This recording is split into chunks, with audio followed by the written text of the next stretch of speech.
Welcome, Pewter Report readers, viewers, and listeners to a brand new edition of the Pewter Report podcast, energized by Celsius, the official energy drink of PewterReport.com. It is day 2 for Pewter Report at the NFL Combine. Yesterday was focused and centered around speaking with General Manager Jason Licht and Head Coach Todd Bowles. Today, we got to talk to some of the prospects. A lot of Bucs imprints all over the place, whether it was edge rusher, linebacker, or defensive line. Those were all the positions that spoke today at the podium. And as the week goes on, there will be more and more positions that we all get to communicate with, which will be a lot of fun and very cool to get through. But our focus today, as you see on the title, is the Bucs focus on edge rushers. That was the big news yesterday, obviously, with them cutting Shaq Barrett, and we'll see where they land with an edge rusher this upcoming draft. I'm your host, Matt Matera. Joined with me starting off the show is my fellow colleague from PewterReport.com, Josh Capo. We will have a rotating cast as well, like we did on yesterday's show. But Josh, how you doing, man? I'm doing well, Matt. I'm doing really well. First combine, so I was really excited to kind of get in there yesterday and today and kind of see how things work and get to talk to all sorts of people. From obviously yesterday we talked to the team, and then today getting to start to talk to some of these draft prospects, get to know them a little bit better, find out who's been talking to the Bucs, and start to get a little bit of a better picture of what the draft may look like in over 1 month's time. Yeah, absolutely. What are you saying? I can't understand you. Okay. Gotcha. There we go. So a lot of good stuff that came out from today. A couple of formal meetings with edge rushers specifically. But Josh, before we talk about kind of some of the guys that they met with, just the overall outlook of outside linebacker with the Buccaneers, what they have currently at the moment and how much that can change from now until, I guess, the end of next season and looking at the year after too. Yeah, I mean, obviously with Shaq Barrett's release yesterday, the Bucs lack a true alpha number one edge rusher. Yeah. And that's got to be what they look to improve. Todd Bowles spoke kind of quite a bit about how the team needs to improve their 4-man pass rush. Mm-hmm. He felt like the team was able to get a decent pass rush when he would bring the blitz 5 or more rushers, and that really bared out in the statistics. I think with a blitz, the team was able to get pressure about 40% of the time last year. Yeah. Under a 4-man rush, I think it was more like 27% of the time, and that's a stark difference. And if you're constantly sending more than 4 guys, you're leaving the back end of the field open to be exploited. And that did happen from time to time throughout the 2023 season. JTS isn't that guy. Anthony Nelson's not that guy. Maybe Yaya Diaby can be that guy in time. I personally don't think that's quite his ceiling. I think he can be a quality number 2, and he obviously had a great rookie season. Marquise Watts showed some juice in very, very limited reps. And what was interesting was Jason Licht talked quite a bit about Jose Ramirez, who never even saw the field last year, but played a lot with the team on their practice squad. But out of those guys, I don't see anybody who's that true alpha one. So the team needs to find that. Could they find it in this draft? Picking 26 overall, there are some guys that I like. There's definitely projection there, right? It's not a slam dunk when you're picking 26th overall, but it certainly could be a position that they target at the end of the first round. By the way, Pewter people, we will be doing a roll call today at 4:20, right around that time. So stay tuned for that. But Josh, I'm absolutely with you. As much as we love Yaya Diaby, he's more of, I think, the Robin to a Batman type of pass rusher. And that's not a bad thing by any means. I mean, we saw the dynamic duo that won the Super Bowl with Shaq Barrett and JPP. And if Yaya Diaby has to play that secondary role at outside linebacker, there's still plenty of room for everybody to thrive in Todd Bowles' type of defense. There's a video that we didn't play from yesterday's podcast that we'll play right now of Bowles kind of sharing some of his frustration with the lack of production from a 4-man pass rush. So by default, he got to blitz Antoine Winfield Jr. all the time, but that kind of worked out for Antoine. A little bit. Obviously, Yaya had a great year for we're looking forward to him taking an even bigger step next year. But we have some young guys, Marquise Watts and Jose Ramirez, was awesome for us in practice all year. We talked to the tackles about how good he was, how good of a look, team player he was, but he was actually giving them trouble most of the year, which was a good thing. It's not speaking poorly on them, but that's good what Jose was doing. So I'm very excited about that. We've got Anthony Nelson, obviously. We do have a good young group there. Obviously, we're always trying to add them. I was frustrated with the four-man pressure. The pressure that we give when we go 5 or more is outstanding. Now, we missed some, but we fell off of them. But the four-man pressure at times was a little stale and had too much time to throw the football, and that stands with a lot of big plays as well as the secondary. Well, to be fair, Tom, you don't have Myles Garrett and Khalil Mack and the Bosa's. So you got to be inventive a little bit. This game is not fair. You always have to be inventive. You always have to be inventive, but you don't want to pressure all the time. You want to be just as dangerous with a four-man rush than you do with 5 or more. So we want to shore that part of it up. And some of it was getting out of our pass rush lane. Some of it we were max protecting with everybody in there. Some of it we got to cover better in the back end. But the four-man pressure's got to be better. The pressure we create, we can get to, and I'm very confident in that at all times, but we got to be better at four-man. Well, the good thing is all of them played. We don't have anybody that's going to play for the first time. Even Watts played some snaps. Yaya played a ton of snaps. Joe played a ton of snaps. Nelson played a ton of snaps. Cam played a ton of snaps. So we got guys that played. Always looking for pass rushes. You never turn them down, but we're confident in the guys we have. We'll talk more about edge rusher and outside linebacker in just a moment, but we have a super chat from Mark Fisher, a.k.a. RevFish, and you know our rule, Pewter people. You super chat us. Doesn't really matter what the topic is. We get to it as soon as we possibly can. So thank you, RevFish, for the $9.99 super chat, who says, Bowles may still be on the warm seat, and without Baker and Evans, he's set to fail. How much influence does he have on personnel? Do they follow him, listen, but do their own thing, or what? What do you know about that dynamic? And then he follows up with the $1.99 super chat, dynamic between Bowles, Glazers, and Jason Light. Well, obviously there's fluidity and continuity with the discussions for really every single player. Now, obviously, you're going to see Todd Bowles bang the table a little bit more for defensive players, because you have to remember Todd comes from that defensive background, being the defensive coordinator for the Bucs and then getting that head coaching job. So does he have his eye on, safeties and edge rushers and defensive linemen a little bit more than the offensive line or really any other offensive position? Yeah, I would say so to a degree. But Bowles also was very articulate yesterday when talking about the tight end room and how they can improve as blockers overall, and how he wants to see a better run game. Because I can promise you this, Todd Bowles is not happy that the Bucs were once again dead last in the run game and rushing yards per game last season for 2 years in a row. So there's always going to be those discussions, and it's no different than any other team really, where the GM might fight for a guy, the head coach might fight for a guy. And that's kind of why I asked Jason Light as well yesterday when he was up at the big podium about how vocal Liam Cohen has been, because obviously Cohen's going to be running the show on the offensive side, very much like how Dave Canales ran the show for the Bucs offense last season. And Todd was one of the first guys to say, or when he was asked about it, that I'm going to let the offensive coordinator run his system and do his thing. Will I have input in certain places? Yes, but I'm not going to baby him and hold his hand the whole time. And I think that's kind of important to let his coaches, whether it's the OC, whether it's the positional coach on defense, to kind of let them breathe a little bit and craft things in their own way. So Todd's not going to have no say at all on offense, but Liam Cohen's opinion on certain players may hold a little more value specifically at, say, running back or wide receiver versus how Todd views an outside linebacker.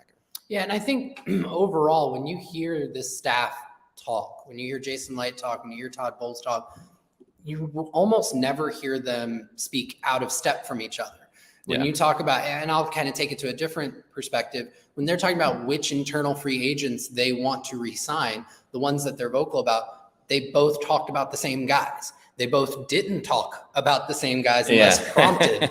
And I think that's very telling. So you can tell that this brain trust is basically on the same page. And then I think that goes back to Jason Licht. Licht, over the course of his tenure, has really proven that he wants to work with his head coach to deliver players that will be successful within that coach's system and within those coordinator systems. Yeah. He's a very collaborative general manager when it comes to personnel decisions and making sure that he's giving the ingredients for that coach to be successful. So I think that there's a good cohesion there overall, especially when it comes to personnel decisions. Absolutely. So let's get back to outside linebacker, and we'll talk about D-line and the linebackers as well who spoke at the combine today. But the official list of formal interviews and informal interviews with the Buccaneers, you can check this all out on pewterreport.com as well. But there were some players that had formal interviews with the Bucs and confirmed by us asking them. UCLA edge rusher Latu, still kind of working on perfectly pronouncing his name. A couple Penn State edge rushers, Adisa Isaac and Chop Robinson, and Western Michigan edge Marshawn Nealand. A couple informal interviews include Florida State edge rusher Jared Verse, Kansas edge Austin Booker, Gabriel Murphy, Xavier Thomas, Mohamed Kamara, who played at Colorado State, where Shaq Barrett played at, David Ugwegbu, and UConn edge rusher Eric Watts, who I enjoyed speaking with him today. He was quite vocal and very interesting to speak with. But let's talk about some of the formal interview guys, Josh, starting with Latu. Now, obviously, we saw him at the Senior Bowl. He comes from UCLA, like we just mentioned. Obviously, very, very quick, but I can't get out of my head. I'm curious to get your opinion about this because I haven't really discussed it with you. There's obviously a lot of talent there. The speed I mentioned, pretty lanky, had a good swim move, especially at the Senior Bowl. But I look at him, and he's kind of a string bean to me when I see him. And I don't know. I do wonder going up against like a bigger sized offensive tackle if a couple of the initial moves don't work out, if he can kind of hold his own against those guys. Yeah, I want to say he weighed in around, 260 at the Senior Bowl. So he certainly has the size overall. I think that string bean look comes from because he is a bit on the longer side, especially with his arms. But he plays with a decent amount, I'd say a good amount of speed to power, and he plays with enough strength and anchor that I don't think that would necessarily be an issue at the next level. What I think is going to be very interesting, and it's a piece of information that I won't say unfortunately, but the media doesn't really get a look at medicals. And I think that's really the big thing that's going to be the difference between whether Latu will be there at 26 when the Bucs are picking or not. If his medicals completely check out, and if I remember correctly, he even said that no team has really asked him about his injury history, because if I remember correctly, like he actually had to retire at one point in his college career, pretty wild, right? due to injuries, but came back and he's had 2 really good years under his belt without any injury issues. But if those medicals check out, I don't see him falling to 26. He may not even be an option for the Bucs. Now, if there are some red flags, that could cause his draft stock within the league to fall, and then he would be there for Tampa Bay to decide whether at pick 26, are those injury risks worth it for the talent that they're getting? Because he was an extremely productive edge rusher at UCLA. Oh, yeah, absolutely. There's no question about it. And to his credit, he did do very, very well at the Senior Bowl. We wrote about him a fair amount during that time as well. Another guy that has kind of fluctuated up and down the rounds and the first round as well is Chop Robinson. And I know I've heard you speak about him. You are not the biggest fan of Chop. Yeah, not that I think that he's terrible or anything like that. He's just not going to be awful. Yeah, just awful. That's exactly what it is. No, I don't think he's going to be quite as high on my draft board as maybe some other ones out there. And as a matter of fact, out of the 2 Penn State edge rushers who had formals, I think I'm leaning, I'd have to recheck my board, but I may have Adisa Isaac ahead of him. Chop has he's a real high motor, ton of burst. He plays with his hair on fire. I just don't know if the ceiling is quite there to where if he doesn't absolutely get to that ceiling, or say like a 90th percentile outcome for his talent level, that he's going to be that impactful edge, where I think there are a lot of other guys, Adiza Isaac included, where just their physical traits give them a much higher ceiling, which means they don't have to necessarily come as close to maxing out their potential to be as productive as Chop. And that's my opinion there. Yeah, and the scouting report on him, the first thing that kind of everyone points to is the crazy amount of athleticism that he has. And, that's always fun to see, but that doesn't necessarily kind of paint the whole picture for certain edge rushers for sure. Yaya Diaby was a guy that I think had a good combo of having a high motor for sure, but was also kind of like built and chiseled the right way. So I think for him, it's going to kind of come down to, just the fundamentals more than anything else. And it's funny because I was talking to Chop Robinson today, and he said that the Buccaneers were the first team that he spoke to at the combine this week. And, we were talking earlier about also with Fox Sports, Greg Allman, who covers the NFC South. We were kind of talking about and joking somewhat about the pipeline that the Bucs have to certain schools, with Auburn for sure, with Washington, absolutely, over the jinx, Josh, over the past couple of seasons.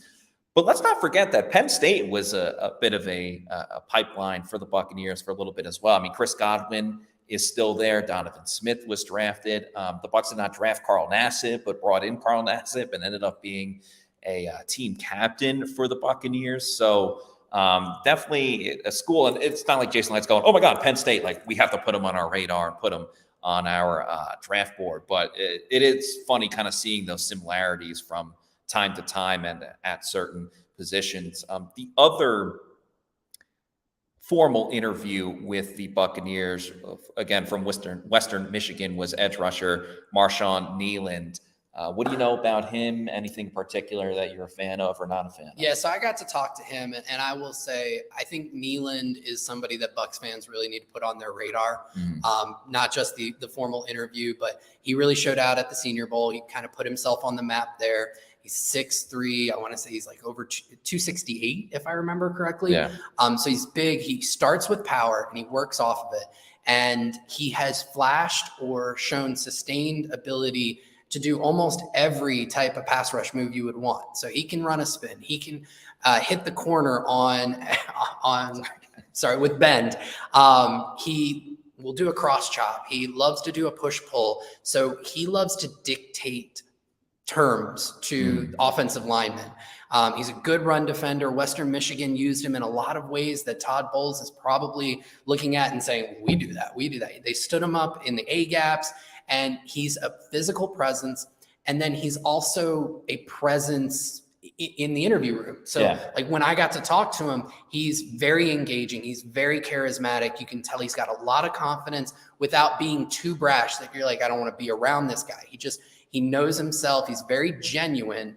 And I think that would shine through in a formal interview that he had with the Bucs and probably with a lot of teams. Yeah, we've seen in the past these formal interviews and informal and just really just putting your face in front of the coaching staffs and front offices. Sometimes, not with every player, but sometimes that makes or breaks a talent.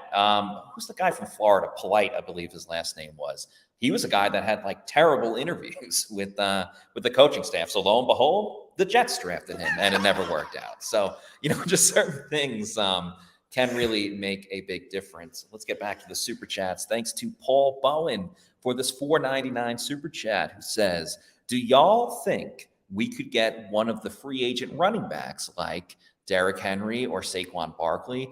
Would be nice to pair with White, with one of those big guys. Jason Light kind of spelled it yesterday when it comes to just free agency in general, as Bailey Adams is giving a thumbs down.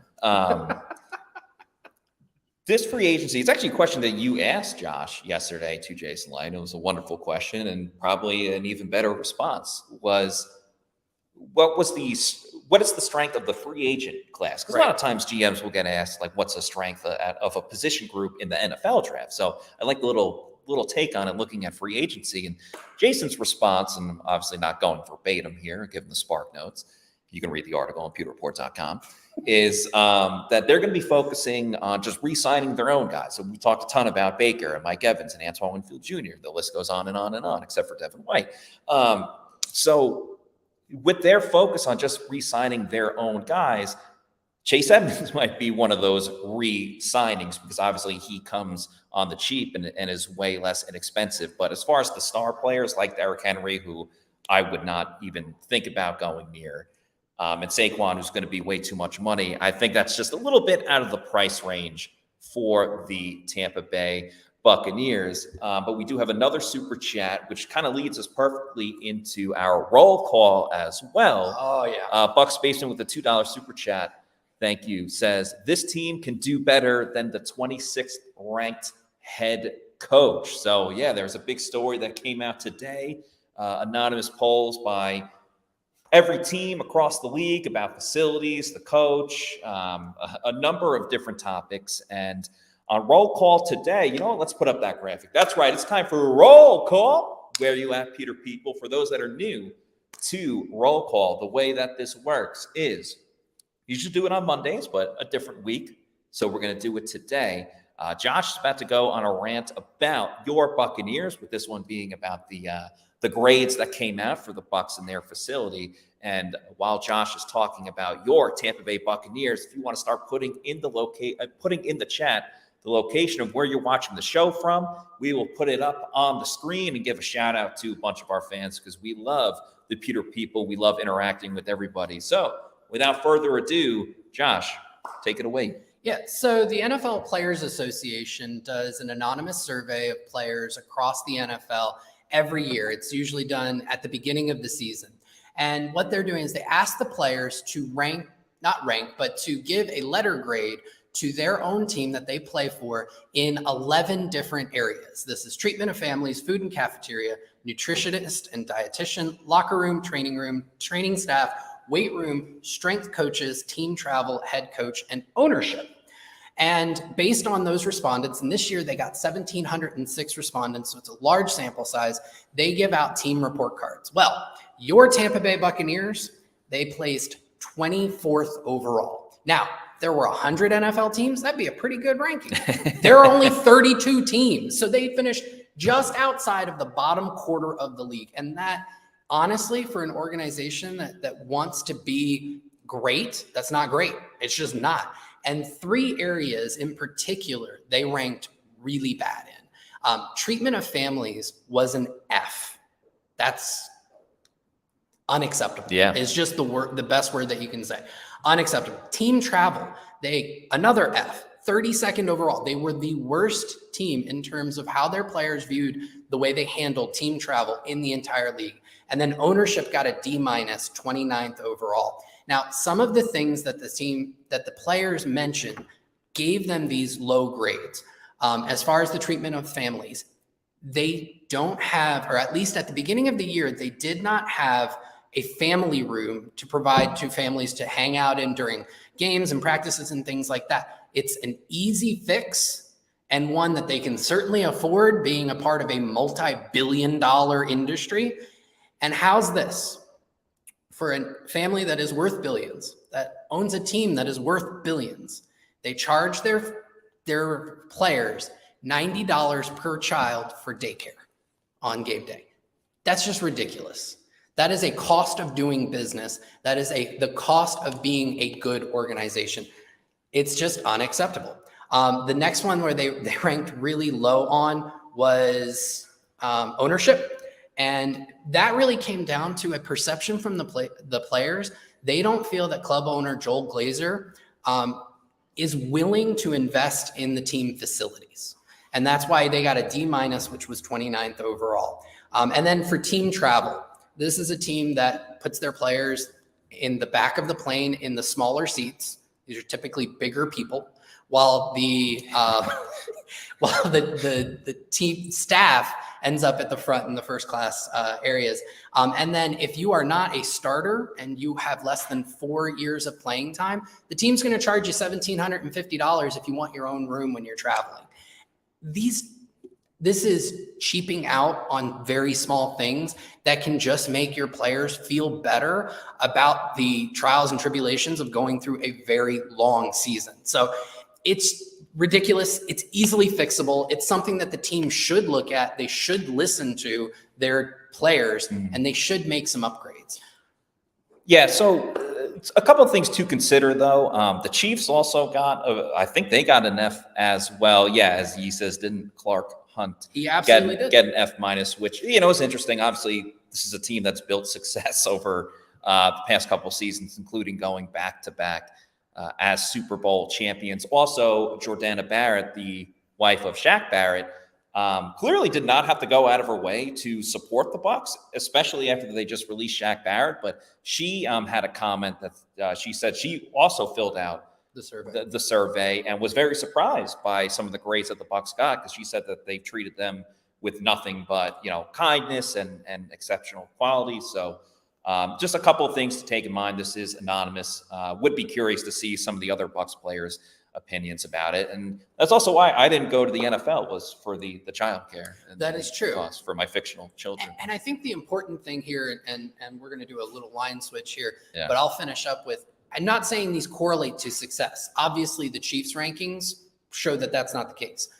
There's a much higher correlation between the skill of your quarterback and success than necessarily providing free daycare. Yeah. This is something that every NFL team should do, and many aren't, the Bucs included, and it needs to change.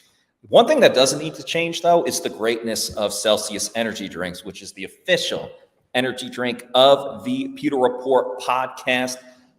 We got to talk about their newest flavor of Celsius, which is the Celsius Essentials, their newest line, I should say. It's over 270 milligrams of caffeine. So we're talking about the tall boys that Celsius is bringing. They got great flavors like the Blue Crush and the Dragonberry. So whether it's the Celsius Essentials or maybe some of the old school flavors of Celsius, the sparkling watermelon, Fuji apple pear, and the tropical vibe, or the sparkling orange, the sparkling watermelon, if you need to know where to find a Celsius energy drink, that's when you punch in your location on the store locator for Celsius, and it'll tell you the closest place where you can find a Celsius energy drink. We're doing it right now in Indianapolis at the Combine. Could be a local convenience store, a 7-Eleven, a health and fitness store, or it could just be your bodega. And once you keep going to your bodega and you're like, I really enjoy this, but I want more, I want to get it in bulk, you can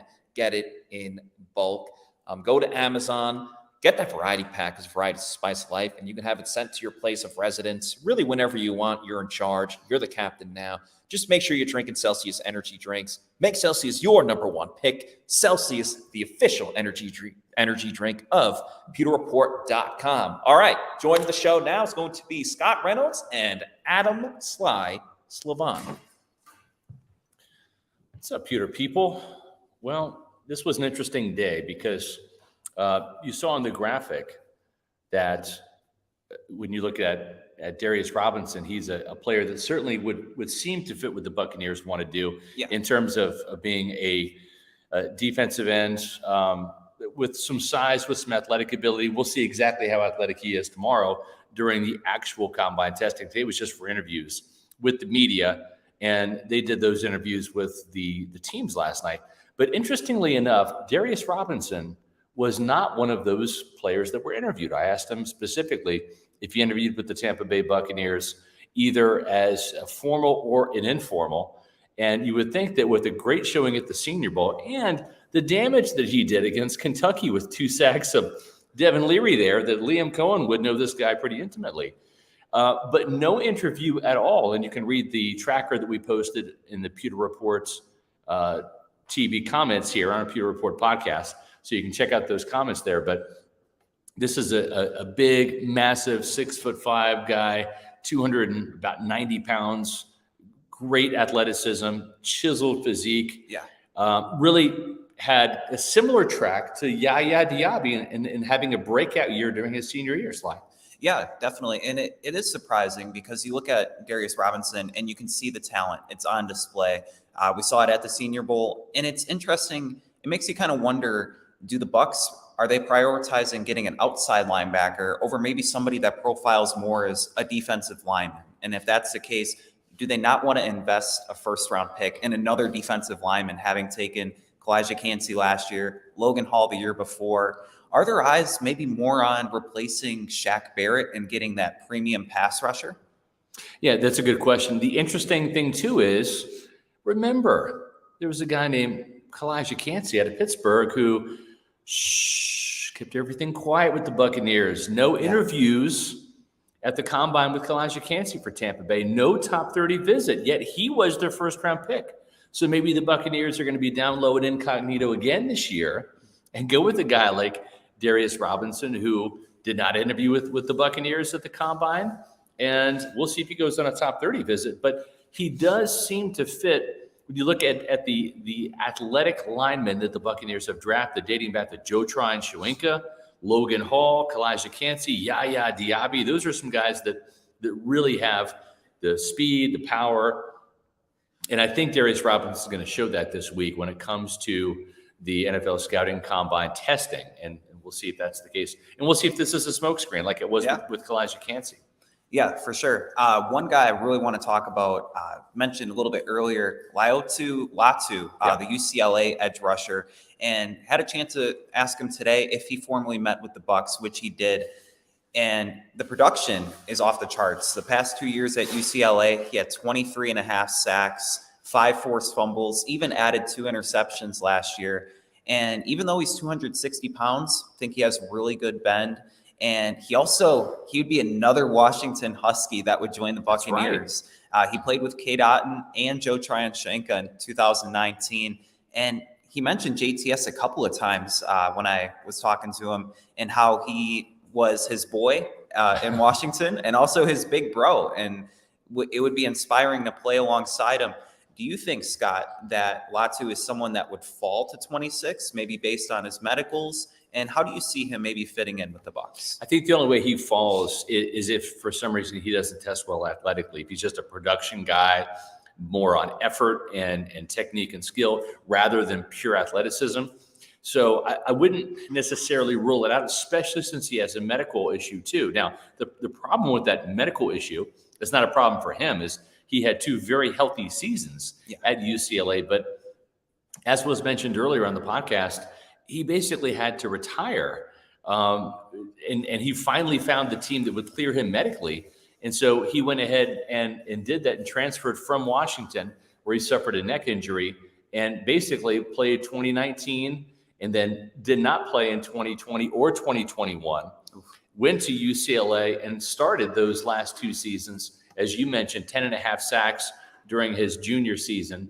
And then his senior season last year, just a menace out there in the Pac-12 with 13 sacks. So a double-digit sacker typically with the production that he has against quality opponents. These are guys that he's chasing after. Bo Nix, Michael Penix, for example, going up against some really good Pac-12 teams. The Pac-12 is now defunct, but man, it went out with the bang because this was a really good conference last year. Utah in the mix. Colorado had a little bit of a resurgence with Deion Sanders. Now they're in the Big 12. But for the last hurrah, it was Latu's season out there, man. He had a really good year. He's a player that if you're Tampa Bay, if he checks out medically, checks out athletically, and happens to fall there at 26, I don't think he's going to, but he certainly would be a really good option. One of the players that we had in our mock draft with going to the Buccaneers in the second round was Adisa Isaac, and he did, in fact, meet with the Buccaneers as a formal visit. I like Isaac's production, and I like him better than Chop Robinson, who also met with the Buccaneers from a formal perspective.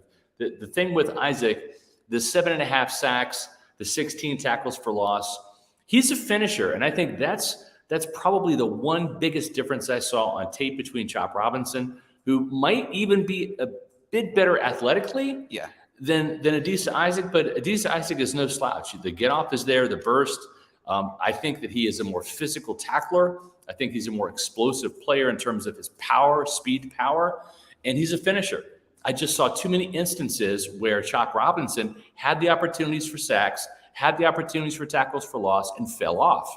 And that was exactly the terminology that Todd Bowles used in the clip that Matt played earlier, I believe, or maybe it was yesterday, where he said, we had guys there with our 4-man rush, but they fell off, meaning they had the sack there and it didn't happen. And who could he be talking about? Yeah, I wonder. Joe Tryon-Shoyinka, right? Yeah. So I don't think they want to go down that road of drafting an athlete that plays football. I think they're looking for a football player. And this is a guy that didn't have the acclaim and the hype that Chop Robinson had, last year, heading into last season. But he outperformed him in terms of tackles for loss and sacks. He was more of a playmaker, and I think that he's someone in the mix for the Buccaneers. We had a chance to talk with Chris Braswell, and if you remember, he was the first-round draft pick in our initial mock back in January, the Alabama star. The latest turn behind Dallas Turner. Yep. And some guy named Will Anderson Jr. I wanted to say one more thing on Isaac. You mentioned him, and he's a more realistic option for the Bucs because you look at guys like Jared Verse, Dallas Turner, even Latu. Those guys probably aren't going to be on the board at 26. Maybe even Chop Robinson's gone. But with Isaac, he looks like a realistic option. If not in the first round, maybe they trade back. Maybe he's a guy on the board in the second round. And same thing with Braswell. Even though we had him in the mock draft in the first round, at this point, kind of more of a second round guy. But he did mention that he also spoke with the Bucs. He didn't say whether it was formal or informal, but just based on the pedigree of playing at Alabama under Nick Saban, playing alongside some of the most premier pass rushing prospects that have come out in the NFL in the past couple of seasons. There's a lot to like with Braswell, and he has the production to match. Yeah, he does. He didn't wow me at the Senior Bowl. I thought he would show a little bit better there than he did.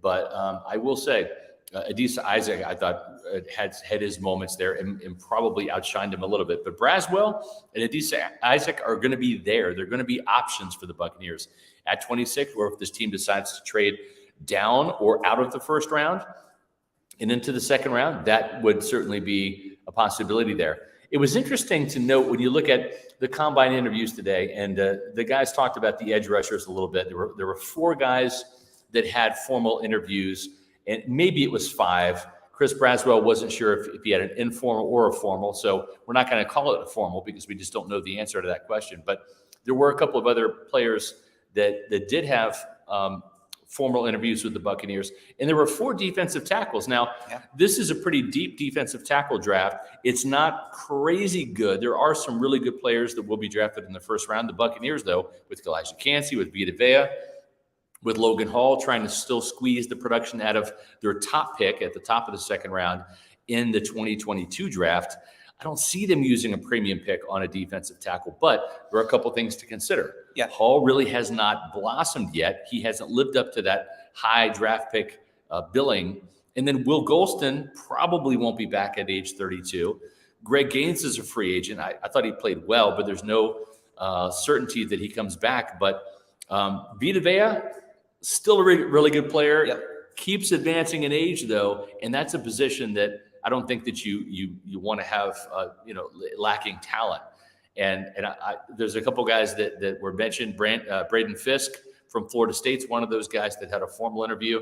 And there's a couple other guys as well. Any of these guys, strike you as a Buccaneer fit? For me, Braden Fisk, he fits the bill and being a leader. That was something that Jared Verse said today, and you see it on tape. He is a very physical player up front. I think that he would be a great fit. Someone I'm curious about and looking forward to watching more film of is Chris Jenkins. I think he could be another really good fit.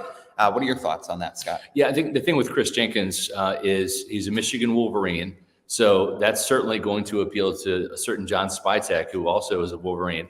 But all biases aside, I'm not sure if Jenkins is going to be there. I think that he has a shot at being a late first, early second round pick. And by the time Tampa Bay gets on the clock at the end of the second round or near the end, I think Jenkins might be gone by then. But there's a couple other guys, though, that they did an interview that at least they'll have a shot at getting in the second or third round. I'm not advocating the Buccaneers drafting a defensive tackle in the second round. But sometimes the best player available wins out. And this is a position, too, that when Elijah Cansey was injured at the beginning of the season, slowed down his development, et cetera. Vita Vea has missed some time, although he was healthier last year than he has been in years past. But you have to win in the trenches. So restocking and reloading defensive tackle, interior offensive line.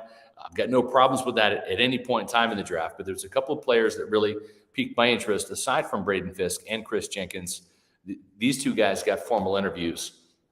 Rook Orororo, and I know that sounds like Scooby-Doo, but it's Orororo. That is his name. That's how you pronounce it. I looked it up. Yeah, Orororo. But he's hell on wheels, man. This is a player that is very quick, agile, strong. And the thing I like about him that when I looked at some tape on him today, the change of direction ability, the agility, once you get upfield and if you get run past the quarterback, can you put your foot in the ground, wheel around, turn the corner at full speed and stay in pursuit? That was really the biggest knockout in Gerald McCoy. Yeah. Is if he went by the quarterback, it's over for him. He does not have the ability to redirect. And that's what made Warren Sapp so special.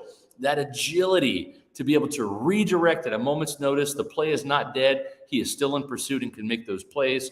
I'm not saying this guy is anywhere close to Warren Sapp by any means, but what I will say is he certainly is a player that I think could be a third or fourth round draft pick option. The other guy that I'm kind of new to a little bit, McKinley Jackson from Texas A&M.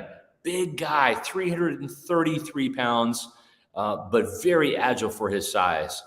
Probably, again, a mid-round draft pick, looking third, fourth, fifth round. But that's probably where this team would want to draft the defensive lineman rather than doing it with those premium picks. And it's interesting with Jackson being 333 pounds, the Bucs with their top picks the past 2 seasons, they've trended towards getting more athletic defensive linemen, guys who are less than 300 pounds and have that ability, like you said, to redirect and get after the quarterback. Kind of switching the tempo, talking about inside linebackers who can maybe get after the quarterback. They were also there at the NFL Combine today. One guy that I spoke with was Cedric Gray, someone that we saw at the Senior Bowl.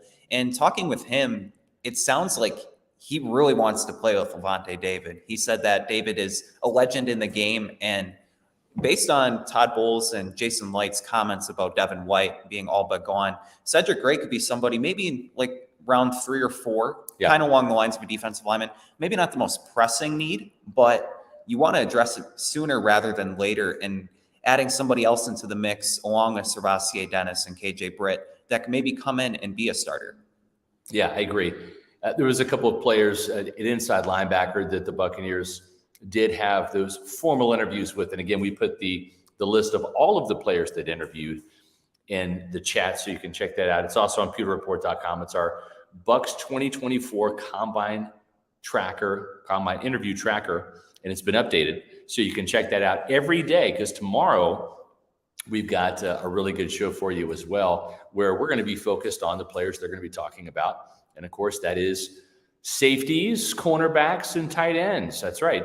The Buccaneers, well, you got an Auburn Tiger there. Why not, right? Yeah, it's worked out. Jalen Simpson, he really caught your eye at the Senior Bowl. Yeah, and his ability to I remember there was one play, the ball was near the ground. He made like a shoestring catch, and just his ability to have concentration. And he also sounds like a Todd Bowles defensive back with a high football IQ, the ability to communicate, and having kind of the production at Auburn to back it up. So, I mean, DBs could be another case. Carlton Davis, another Auburn guy, he might be on his way out. So why not replace him with another Auburn defensive back? And then as well as that tight ends, I know your boy Ben Sinnott. That's right. He's going to be there. So that's going to be the show tomorrow at 4:00. Jalen Simpson, by the way, 4 interceptions last year at Auburn, including a pick 6.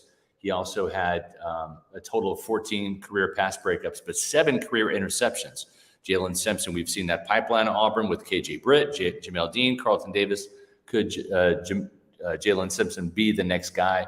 We'll also talk about the tight ends. So cornerbacks, safeties, tight ends tomorrow at 4:00 here on the Pewter Report podcast, as well as the latest Bucs news, of course. So we're still keeping an eye on the Tampa Bay Buccaneers and still have a lot of great content about the Buccaneers. I know some of you might not be huge draft nicks. You're like, I'll dial into these players once they're actually Tampa Bay Buccaneers in late April, once they're drafted, and that's fine. But we're going to have a mix of draft content and Bucs content this week, all week long on pewterreport.com. So there's something for everybody as the podcast rolls on here. The other players that they had a chance to interview formally at the linebacker position, Nathaniel Watson. This is a really interesting guy. Stat sheet stuffer. Stat sheet stuffer, yes.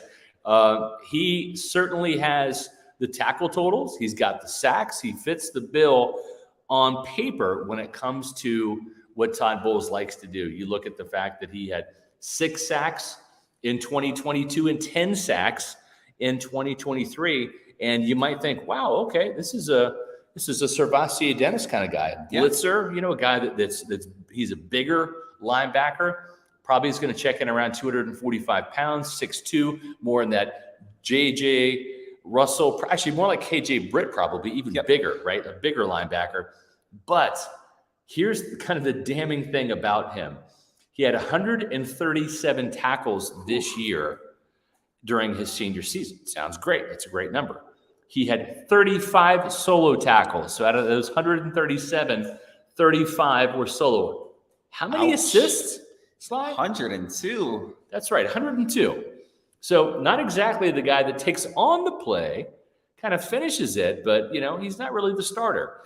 At 245 pounds, you don't want to see your linebacker assisting on tackles. You want to see him being a thumper. Absolutely. Bringing that power. So that is a concern, but 10 sacks, you take that from inside linebacker, that's like edge production. Yeah, it really is. So, if you're looking for a guy to replace Devin White and do what White did best, which is go downhill, this might be the guy. But I think KJ Britt can do that. I think KJ Britt is a downhill guy. I really think they need more of a cover guy. And that's why I think Cedric Gray from North Carolina might be a better fit out of some of these players that interviewed. The other player that interviewed is Michigan inside linebacker Junior Colson.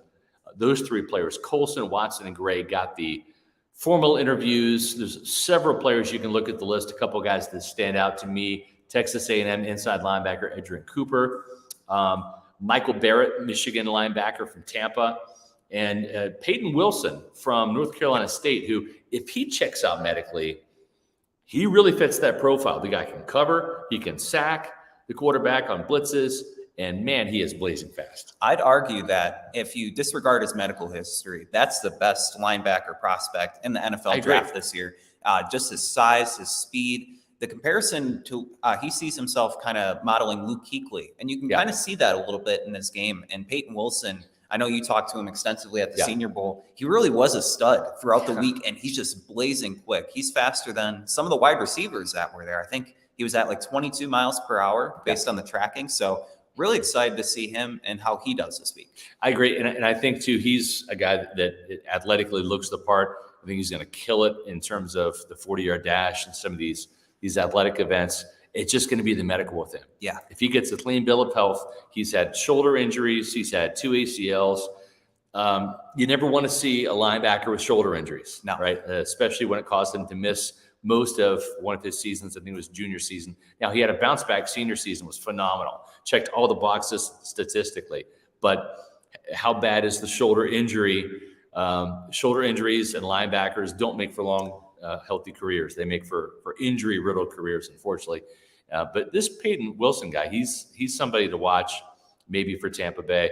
But again, the Buccaneers, though, they're losing Devin White. They want another body. They have Servassier Dennis in the hopper. Yep. I think KJ Britt is the starter right now, penciled in next to Levante David, assuming Levante comes back. And you have J.J. Russell in the hopper. So it's not like the cupboard is bare there. Yeah. And I like what I saw from KJ Britt and J.J. Russell down the stretch last year. Yeah, for sure. I thought KJ Britt did better than pretty much anyone thought. And he was an upgrade over Devin White after Devin White got benched.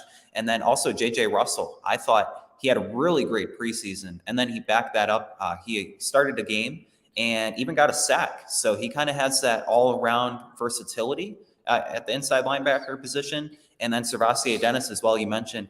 He also got most of the snaps in one of the games, and he fared quite well. I remember there was one play, it was like a 4th and 1. Mm-hmm. Everybody read the blitz wrong but him, and he was the one that was able to go downfield and get the tackle. That's right. We have a super chat here. Sorry for getting to it late from Tate Miller, $4.99. We appreciate that very much. Would Audric Estime be a fit for the Bucs offense? That's the Notre Dame running back, kind of a big back. And I had a chance to talk to one of the Notre Dame linebackers today about him, and he was pretty enthusiastic. He said this guy is a load, but also has some really good speed.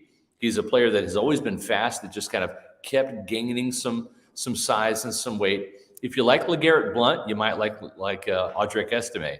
This guy likes to hurdle people, and he's pretty good at it. You can't watch the highlight reels without seeing about 3 or 4 hurdles in there. And that takes a pretty athletic dude as a bigger body to be able to do that. So it speaks to its athleticism. Like all running backs, the 40-yard dash time will be indicative of where he's going to get drafted. But as we've seen in the past, it's not about the 40 time when it comes to running backs, because you're not going to have those 50, 60, 70-yard breakaway runs. You're not going to have those huge alleyways with the wide side of the field in college football. Yeah, there really isn't that wide side of the field in the NFL. The hash marks are more towards the middle of the field. So what does that mean? That means you got to be able to slip tackles and break tackles. And so tackle breaking, elusiveness, short area quickness, agility, strength, good stiff arm, those are more important than breakaway speed when it comes to NFL running backs. Yeah, and I think you've seen that in the NFL in recent years with Derrick Henry. Not somebody known for blazing speed, but hey, he's going to make you miss. He's going to make 5 guys miss. And when you run you over. Yeah, he's going to make you run. He's going to run you over or use his stiff arm. And I like the LeGarrette Blount throwback for Bucs fans. Yeah. And I think a power back is the guy that the Bucs should target, whether it was the guy mentioned or somebody like Braylon Allen, like just that downfield thumper, kind of like the inside linebacker position. You need that thumper in the running back room. It may be Sean Tucker if he continues to develop in his second season. But, man, in this draft class, there are some options at the running back position. I love me some big backs, man. I mean, growing up, I was first as a young child a Washington Redskins fan. John Riggins was my idols, the Diesel. Then I moved to Kansas City, where you had the Nigerian nightmare, Christian Okoye, one of the biggest running backs of all time. So I love big running backs. Then I come to Tampa. I'm down here a year in 1995. All of a sudden, 1996, in the second round, they draft this kid out of Purdue. What was his name? Mike Allstott. Ooh, yeah. The A-Train. Yeah, another big back. So then you replace Mike Allstott a couple years later. You get Leonard, or not Leonard Fournette, but LeGarrette Blount, then Leonard Fournette. So I like bigger running backs as long as they can have that elusiveness and tackle breaking ability. Sometimes those bigger backs, they present themselves as bigger targets, easier to tackle as a result, and sometimes more prone to injury. But Audric Estime is legit. I like him. I think he's a really good back. Ray Davis, I know, is one of the backs that the Buccaneers like from Kentucky. I just don't know with Rachaad White having that 990-yard season, 500 yards receiving. I know they need another running back, and that's something Todd Bowles has talked about and Jason Licht's talked about. But when you look at bringing back Chase Edmonds, I think that might be something they're interested in. Still need another guy. Yeah, Keyshawn Vaughn is gone, thankfully. Sean Tucker, jury's still out for sure. Didn't really get a big vote of confidence from Jason Licht when he was asked about Sean Tucker the other day. Yeah, he said he has to take a big step up, and he spent most of the season inactive. Even spent some time in the practice squad. So he does have another step to take. Obviously, the physical ability, you like to see it at Syracuse. He did really well, and he would have been like a 4th or 5th round draft pick. Yeah. But he didn't really show too much throughout the rookie season and couldn't unseat Keyshawn Vaughn until he was released. I think that with needs on the interior offensive line, with needing another edge rusher, maybe adding another defensive tackle, it seems like that's something they want to do. Maybe getting another inside linebacker somewhere in the middle of the rounds, maybe day 3, that they go with a day 3 running back or maybe another undrafted free agent. Running backs typically just slide down. We've seen the value plummet for a lot of running backs. A lot of the running backs that the bigger names, I think they're going to have a hard time finding a lot of big money out there. It just doesn't make sense. The Buccaneers invested $7 million a year in Leonard Fournette. It was a bad investment. Yeah. And I think that Jason Licht's been burned with a couple of big running back contracts. That one and Doug Martin at the very beginning of his career. I want to say in 2016, a couple years after he was general manager of the Buccaneers. So I don't think Jason Licht wants to really pay more than what he paid Chase Edmonds last year in free agency. And, you've seen him draft running backs mostly in the third round. I know Rojo was a second-round pick, but Charles Sims, Rashad White, Keyshawn Vaughn, third round. I think with more pressing needs, though, it's going to slide those running backs down into day 3. Now, you talk about pressing needs, and you mentioned the interior offensive line. So I want to pose this question to you. If the Bucs are at 26, right, and Jackson Powers-Johnson or Graham Barton are there, and then you also have edge rushers, let's say Latu or Dallas Turner or whoever's there, which position do you think the Bucs should target with that first-round pick? Looking at what Jason Light has done, I would say he's going to go with the edge rusher. You look at Joe Tryon-Shoyinka and the fact that they put a first-round draft pick in him. Jason Light has found some success in the second and third rounds with offensive linemen. Most notably, second rounders like Donovan Smith, Ali Marpet, Cody Mauch as early as last year. Luke Gedeke in the second round, Robert Hainsey in the third round, Alex Kapp in the third round. So I think based upon his draft history, I could see edge rusher first round, and then having the second or third rounds be around to get an interior offensive line. I think they're going to go get an offensive lineman in free agency, a value type guy, maybe no more than $7-8 million a year, and then draft either a center or guard, the opposite, right, in the draft. And so I don't think they want to have their interior offensive line be rookie, second-year player, right, meaning Cody Mauch. I think they'd like to have rookie, second-year player, and then a veteran in the mix, whether it's at left guard or whether it's at center.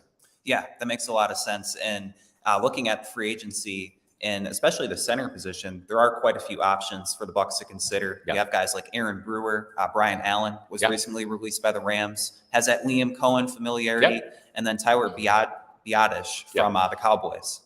Yeah, it's going to be interesting. We'll talk about the offensive line later in the week. Tomorrow, just a reminder, we've got cornerbacks, safeties, and tight ends in the mix. Those are going to be the players on tap tomorrow for us to interview. So make sure that you check out Pewter Report podcast tomorrow at 4 o'clock right here on Pewter Report TV. And we also want to let you know that if you are in dire need of a house, or maybe you want to sell your house, well, there's one guy that can help you do it. He's got a team of people. Matter of fact, his wife Caitlin will help you as well. Eric and Caitlin Gross, the Eric Gross Group. They're the official realtor of Pewter Report. You can check them out on housesnfla.com. You can also follow them on social media, Facebook and Instagram at Eric Gross Group. And also give Eric a call. His number is 513-907-4271. Talk a little draft. Talk some Tampa Bay football if you want. He's a huge Pewter Report reader, an avid fan.